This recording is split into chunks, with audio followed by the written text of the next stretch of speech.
ಬಾಲಕೃಷ್ಣರವ್ರಿಗೆ, ಇವರೆಲ್ಲ ಒಂದು ರೀತಿ ಅದೃಷ್ಟವಂತರು ಇವರು. ಅಂದ್ರೆ ಇವ್ರಿಗೆ ಅದೃಷ್ಟ ಕಮ್ಮಿ, ಇವ್ರು ಯಾರ ಜೊತೆ ಇರ್ತಾರೆ ಅವ್ರಿಗೆ ಲಕ್ ತಿರುಗಿಬಿಡುತ್ತೆ. ಈ ಬಾಲಣ್ಣ ಚಲುವರಾಯಸ್ವಾಮಿರವರು, ಇವ್ರದೊಂದು ಟೀಮ್ ಇದೆ. ಈ ಟೀಮ್ ಯಾವ ಕಡೆ ಟರ್ನ್ ಆಗುತ್ತೆ ಅವರೇ ಮುಖ್ಯಮಂತ್ರಿಗಳಾಗ್ಬಿಡ್ತಾರೆ. ಕುಮಾರಣ್ಣವ್ರ ಜೊತೆ ಇದ್ರು, ಕುಮಾರಣ್ಣವ್ರ ಮುಖ್ಯಮಂತ್ರಿ ಆಗ್ಬಿಡ್ತಾರೆ. ಆಮೇಲೆ ನೋಡಿದ್ರೆ ಶಿವಕುಮಾರ್ ಅವ್ರ ಜೊತೆ ಹೋಗ್ಬಿಟ್ರು. ನಾನು ಹೇಳಿದೆ, ನೀವೆಲ್ಲ ಹೋಗಿದ್ದೀರಾ, ಶಿವಕುಮಾರ್ ಗ್ಯಾರಂಟಿ ಮುಖ್ಯಮಂತ್ರಿ ಆಗ್ತಾರೆ. ಅವ್ರನ್ನೂ ಮುಖ್ಯಮಂತ್ರಿ ಮಾಡೋದ್ರು.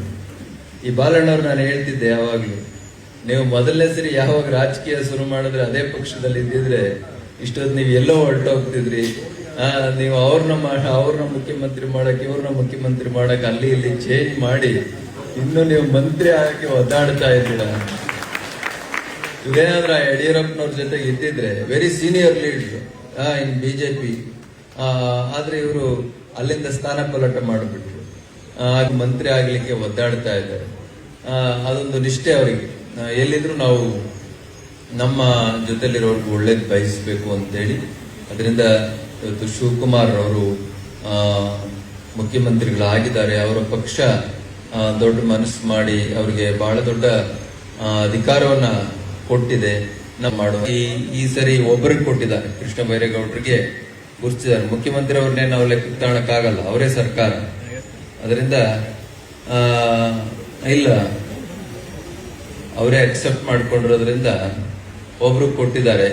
ಅದರಿಂದ ಇನ್ನೊಂದು 4 ರಿಂದ 5 ಜನಗಳಿಗಾದ್ರೂ ಕೂಡ ಸಮುದಾಯದ ಮುಖಂಡರುಗಳಿಗೆ ಮಂತ್ರಿ ಒಬ್ರು ಮಾಡಬೇಕು ಹಾಗೆ ಅಂತೇಳಿ, ಆ ಮೂಲಕ ಈ ನಾಡಿನ ಸೇವೆ ಸಲ್ಲಿಸಲಿಕ್ಕೆ ನಮ್ಮ ಸಮುದಾಯದ ಮುಖಂಡರುಗಳಿಗೆ ಅವಕಾಶ ಕೊಡಬೇಕು. ನೆಕ್ಸ್ಟ್ ಕ್ಯಾಬಿನೆಟ್ನ ವಿಸ್ತೀರ್ಣ ಏನಿದೆ, ವಿಸ್ತರಣೆ, ಅದರಲ್ಲಿ ಅವಕಾಶ ಮಾಡಿಕೊಡ್ಬೇಕು ಹಾಗೆ ಅಂತೇಳಿ ಈ ಸಂದರ್ಭದಲ್ಲಿ ಹೇಳ್ತಾ, ಬಹಳ ದೊಡ್ಡ ಪ್ರಯತ್ನವನ್ನು ನಡೆಸಿ ಶಿವಕುಮಾರ್ ಅವರನ್ನ ಮುಖ್ಯಮಂತ್ರಿಯ ಸ್ಥಾನಕ್ಕೆ ಕೂಡಿಸಿದ್ದಾರೆ.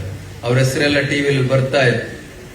ಬಾಲಕೃಷ್ಣರವರು, ಶರತ್ ಬಚ್ಚೇಗೌಡರು, ಚಲುವರಾಯಸ್ವಾಮಿರವರು ಅಂತ ಮಿಸ್ ಆಗಿದೆ. ಅವ್ರದೇ ಆದ ಒತ್ತಡ ಮತ್ತು ಬೇರೆ ಬೇರೆ ಸಾಮಾಜಿಕ ನ್ಯಾಯವನ್ನ ಕೊಡುವಂತ ನಿಟ್ಟಿನಲ್ಲಿ ಮಿಸ್ ಆಗಿದೆ. ಮುಂದಿನ ದಿನಗಳಲ್ಲಿ ಈ ಏನು ವೇದಿಕೆಯಲ್ಲಿರುವಂತ ಅವರೆಲ್ಲರೂ ಕೂಡ ಮತ್ತೊಮ್ಮೆ ನಾವು ದೊಡ್ಡ ಸ್ಥಾನದಲ್ಲಿ ನೋಡುವಂತ ಅವಕಾಶ ಸಿಗಲಿ ಹಾಗೆ ಅಂತೇಳಿ